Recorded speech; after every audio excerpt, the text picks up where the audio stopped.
اللہم اجعلنی فیہ من المستغفرین واجعلنی فیہ من عبادک الصالحین القانتین واجعلنی فیہ من اولیائک المقربین برحمتک یا ارحم الراحمین۔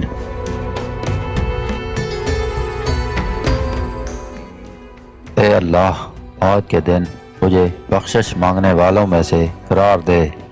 آج کے دن مجھے اپنے نیکوکار عبادت گزار بندوں میں سے قرار دے، اور آج کے دن مجھے اپنے نزدیکی دوستوں میں سے قرار دے، اپنی محبت سے اے سب سے زیادہ رحم کرنے والے۔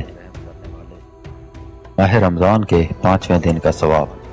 حضرت رسول خدا صلی اللہ علیہ وآلہ وسلم نے فرمایا، اللہ تعالیٰ 5ویں دن جنت المأویٰ میں ہزار شہر تم کو عطا کرے گا، اور ہر شہر میں 70,000 گھر ہوں گے، اور ہر گھر میں 70,000 کھانے کے دسترخوان بچھے ہوئے ہوں گے، اور ہر دسترخوان پر 70,000 چھوٹے دسترخوان بچھے ہوئے ہوں گے، اور ہر دسترخوان پر 60,000 رنگ کی غذائیں ہوں گی، جن میں سے کوئی ایک بھی دوسری غذا کے ساتھ شباہت نہیں رکھتی۔